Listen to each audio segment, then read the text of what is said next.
asalaamaaleykum mbokk yi déglu dal leen ak jàmm autolikaay bii di Sud Quotidien moo ñuy xamal ne ci njeexteelu ay bés gi ñu nekk nii muy tey ji ci samedi ji ak tamit suba ci dimanche bi dina nekk ñaari bés yu amal solo nag askanu réewum Sénégal la ko waral moom mooy tey ci samedi ji njiitu réewum Sénégal di Macky Sall dina daal di teewee ci wàllu cérémonie de clôture bu dialogue national bi nga xam ne ci fanweeri fan ak benn ci weeru mai bi ñu jógee la ñu ko fi doon tàmbali autolikaay bii di Sud Quotidien ne kon ñii nga xam ne ñoom ñoo ŋànk lépp lu jublu ci wàllu dialogue national bi def nañu seen liggéey lépp ñu daal di koy dëxëñ ci ay rapport tey jii kon lañ ko fas yéene jébbal njiitu réewum Sénégal di Macky Sall kon ñuy xaar njiitu réew mi bu jotee ci li nga xam ne moom moo jublu ci wàllu rapport yooyu moom it mu daal di fësal ay kàddoom daal di koy jëmale ci askanu réewum Sénégal ñu ngi xaar kon njiitu réew mi ngir mu daal di wax fan lay mujj ak ci li nga xam ne moom moo jublu ci wàllu ñetteeli candidature am bi nga xam ne yaay ñu ngi ko koy jiiñ ne daf ko bëgg a taxawal ñu ngi koy xaarit mu daal di wax jëmale ko ci wàllu ñi nga xam ne ñoom ñooy Karim Meïssa Wade ak ki nga xam ne moom mooy Khalifa Sall ñaar ñooñu nga xam ne dañoo bëgg a nekk candidat wante mu am yenn ci ay article ci biir code électoral bi nga xam ne daf leen koy teree wante it autolikaay bii di Sud Quotidien nee na fa ñuy gën a xaare nag njiitu réew mi ma nga jublu ci ki nga xam ne moom mooy Ousmane Sonko moom ginnaaw tënk bi nga xam ne ñoo ngi ko tënk fii ci biir cité kër góor gi dinañu xam it fan la wànnenti di mujje ak i gëtam ci lépp loo xam ne dafa jublu ci ay mbiram moom di Ousmane Sonko sax nañu jàpp ne suba ñii nga xam ne ñoom ñooy waa Yewwi Askan Wi la ñu bëgg moom mooy blocus bi nga xam ne moom la ñu def fii nga xam ne moom mooy ci cité kër góor gi ñu daal di koy dindi ba faw loolu moom moo waral ba ñu fas yéene nag yëngu-yëngal suba ci dimanche bi loolu moom moo tax kon boo culikaay bii di Sud Quotidien daal di gis ne bésub samedi tey ji ak tamit suba ci dimanche bi bés yu am solo la ci askanu réewum Sénégal te it ñoom fu mu nekk nii seen gët yëpp ak seen nopp yi daal dinañu koy dénk ki nga xam ne moom mooy njiitu réew mi di Macky Sall. Walf Quotidien di xamle kon ne lu weesu discours gi ñuy xaar njiitu réew mi daal di koy fësal wante it waaye Yewwi Askan Wi nga xam ne dañoo bëgg a dindi tënk gi ñu tënk ki nga xam ne de moom mooy Ousmane Sonko dimanche suba bi kon nar naa métti fii ci biir Dakar autolikaay bii di Le Quotidien moom it mu ngi ñuy xamal ne plateforme F24 ñoom it ñu ngi doon amal seen dialogue tuddee ko dialogue avec le peuple autolikaay bii di Le Quotidien ne ñoom waxtaan nañu ba am na sax yenn ci ay commission yoo xam ne daal dinañuy jébbal seen rapport ñoom daal la ñu gis moom mooy ne ci wàllu dialogue bi nga xam ne ñoo ngi ko doon amal ak askanu réewum Sénégal ña ci ëpp daal wóoluwuñu nag justice ni ñu koy doxalee fii ci même réew l'info du ñu xamal sax ne bu ñu sukkandikoo ci ay kàddu ki nga xam ne moom mooy Mamadou Mbodj bokk ci biir F23 ñu ëpp tamit ci askan wi ñëwaat nañu ci ñetteeli mandat ga ñuy tuumaal ne kii di Macky Sall daf koo bëgg a amal ñoom ñu daal di gis ne Macky moom ci boppam mi nga xam ne moom moo fësaloon ay kàddoom di xamle ne wàllu ñetteeli mandat kenn waratu ko fee waxtaanee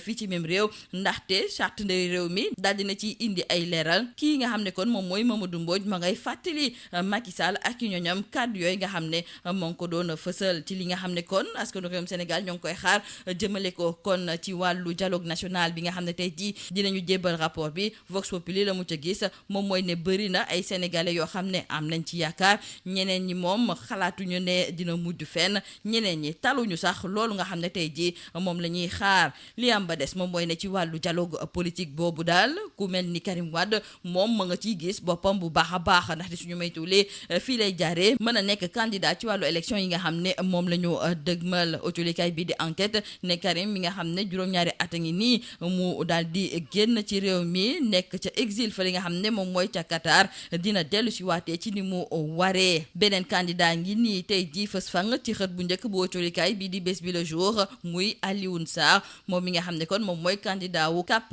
24 ma ngay ñëwaat ci jaar-jaaram ci digganteem ak ki nga xam ne moom mooy Moustapha Niasse ak waa AFP wax tamit ci wàllu ñetteeli mandat bi ak tamit lan la coalition bi di CAP 24 di dégtal askanu réewum Sénégal su fekkente ne nag fal nañu ko mu daal di nekk njiitu réew autolikaay bii di Sud Quotidien moom moo dellu si waat daal di jukki jëmale ko nag ci jafe-jafe yu tar yi nga xam ne ña bàyyi ko ca Casamance dañu koo am ngir jóge fii ci biir Dakar dem ba fa li nga xam ne kon moom mooy ca Casamance wala boog jóge foofu nga xam ne moom mooy ca Casamance ngir ñëw ci yenn ci ay gox yi fi nekk la ko waral moom mooy ne dem ak dikk bi ci wàllu Sénégal dem dikk boobu moom dañu ko daal di dakkal ak tamit gaal gi demul dikkatul autolikaay bii di Sud Quotidien di ñu xamal kon ne collectif des cadres casamançais ñoom ña ngay naqarlu li ni mel kii di Pierre Goudiaby Atepa te mu daal di koy jiite ñoom sax la ñuy bëgg xam moom mooy lu tax fi mu nekk ni nag lépp lu jublu ci wàllu dem ak dikk ñu daal di koy dakkal ndax dafa am loo xam ne dañu ko bëgg a fayantu ak waa Ziguinchor ñoom daal di nañuy xamle ne bëgguñu nag ñu yeewaat fitna ndaxte li ni mel ñi nga xam ne moom la ñuy doxalee fi mu nekk nii moom moo taxoon ba ci atum 1982 mu amoon ab crise goo xam ne dañu ko fa nemmeeku. collectif des cadres casamançais di soññ ñi nga xam ne kon ñoom ñoo ñu jiite ngir ñu def seen kéemtalaay kàttan ba bañ di xajamal jàmb ji nga xam ne ña nga cay dox ay tànk jéego foofu nga xam ne de moom mooy ca Casamance. autolikaay bi di l'Observateur tey jii daal di def ab gëstu gu yaatu jëmale ko ci yenn ci ay oto yoo xam ne lu weesu essence wala boog gasoil dañuy daw ci wàllu gaz mu am ci lu tollook 200 jàpp junni oto yoo xam ne daal dinañu leen soppi ba fu mu nekk ni mën nañu dowee ci wàllu gaz wala boog ñu dowee ci wàllu carburant. mu am kenn koo xam ne am na oto gi ni mel moom ma ngay ñëwaat ci ngëneel yi nga xam ne moom la oto yooyu ñuy tuddee des véhicules hybrides daal di am ci seen nekkin. jeexale ko autolikaay bi di Les Échos ma ngay ñëwaat ci benn doomu réewum Sénégal bu nekk fa li nga xam ne moom mooy ca Italie moom ne dafa doon jéem a sàkku benn màgget foofu nga xam ne kon moom mooy ca Italie ñu ne déet ni waay mu daal di jël jëkkëru ndaw sa dóor ko ba muy bëgg a dee. tey jii ñoo ngi koy toppee nag agression sexuelle, atteinte à la personne, résistance ak tamit violence goo xam ne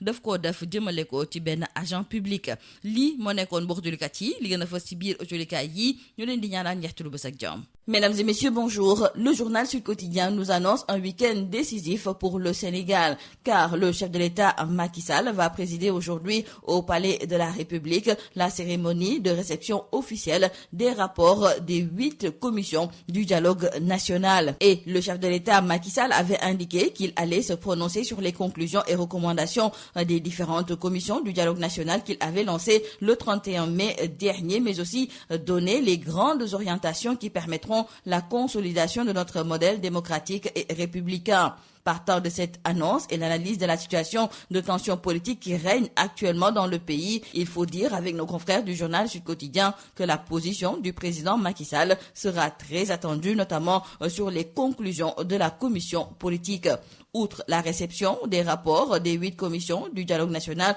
le chef de l'État Macky Sall, qui a prévu donc de parler aux Sénégalais, est attendu sur plusieurs questions, dont celle de la 3e candidature. Outre cette question, le chef de l'État est également attendu sur la solution qu'il entend apporter à l'équation que constitue le cas de son principal opposant, Ousmane Sonko, leader du parti PASTEF et maire de Ziguinchor, dont le cas catalyse aujourd'hui toutes les tensions politiques au Sénégal. À ces questions, il faut également ajouter la mise en sursis des potentiels sérieux adversaires au sein de l'opposition à travers des procédures judiciaires et le système de parrainage qui, malgré des améliorations actées lors de ce dialogue, pourrait toujours être utilisé pour barrer la route à certains leaders de l'opposition. Donc aujourd'hui, le Sénégal est à l'écoute du président Macky Sall. Le Sénégal retient son souffle. C'est d'ailleurs le titre qui barre la une du journal Sud Quotidien. Retenons avec nos confrères du journal Vox Populi